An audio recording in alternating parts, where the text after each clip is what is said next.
Just tell me what happened, when it all happened to you.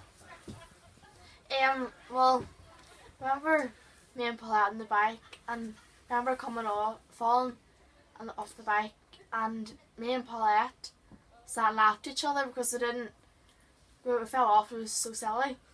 And then Paulette got up, and then I tried to get up, but I couldn't because I realised there was something in my leg, and I said to Paulette, "There's something in my leg," and she seen it, and she ran to her daddy, Raymond.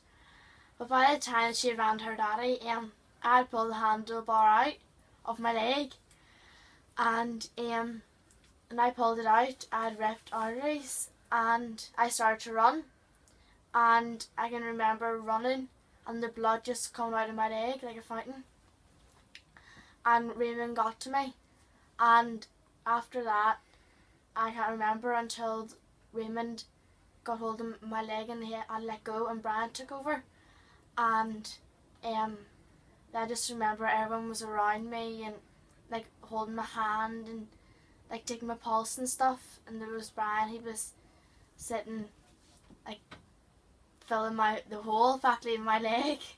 And how did you feel when he was doing all that? Oh, sore, very sore. So were you frightened? I think I wasn't much frightened. I think I was in so much shock that I didn't really take in that I had hurt myself so seriously. And I remember I wanted a drink, and they said I couldn't have a drink because if I had a drink it would make me sick. So I remember getting on to the wee board and them taking me into the ambulance, and then the ambulance took me down to the helicopter. And I remember being in the helicopter, and I think the helicopter was the sorest bit. I remember Brian, he had his two hands pressing down on the hole. I remember every time he like took one hand off, I think every time he took one hand off it got sore because it was pressure being released. And then I just remember screaming, and then I can't remember landing or getting into the ambulance, but I can remember coming from the ambulance to the hospital and just everyone was telling me to stay awake, and because all I wanted to do was sleep, and if I fell asleep then I obviously wouldn't have woke up again. Yeah. Mark, you were at the scene. What happened to you? What did you think? Well, I was called to the scene by bystander at the Castlewell show, and I was only 100 yards away, and when I did arrive, I automatically realised that Alanna had a very life-threatening injury. I needed to act quickly, so I acted to stem the bleeding with the help of a couple of first aiders who were on scene, who took over the pressure on Alanna's leg whilst we established some IV access and got some fluids running in there, and assured that we had contacted NIAS for support.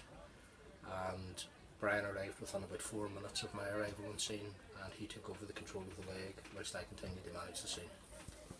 Then what happened, Brian, from your end? Just took over the control of the bleeding. With everybody working now as a team, my job basically was just to control the bleeding, had a look at the wound. It was quite a large wound, bleeding quite aggressively. Used the hemostat dressing, and that's when this young lady beside me complained a wee bit. I was filling her leg through the hemostat. Tourniquet was applied immediately. Wound dressing was applied. Continuous pressure, oxygen, just the usual things that we're trained to do. Working closely with Jim, the sergeant, the local sergeant. He called in the helicopter through police control. We requested it through ambulance control as well. The heli landed, good communication. What was one of the main things that was really fantastic that day. Everybody knew what to do, and the communication was really good. And if it wasn't for that communication, everybody working together as a team, well, the outcome could have been a lot different. But I'm glad to be sitting beside this young girl, and it's one of the best calls that I've ever been at in my life in 30 odd years.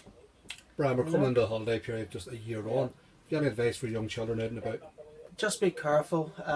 If they're riding bikes and stuff, make sure, I know it's not cool, but have the helmets on them. just be aware of other vehicles on the road, just be aware of other dangers, but more importantly, just enjoy the summer holidays. Well, have you anything for young people leading about? Make sure everything's on the bicycle. It should be on the bicycle, really. And again, wear a helmet because you never know what could happen.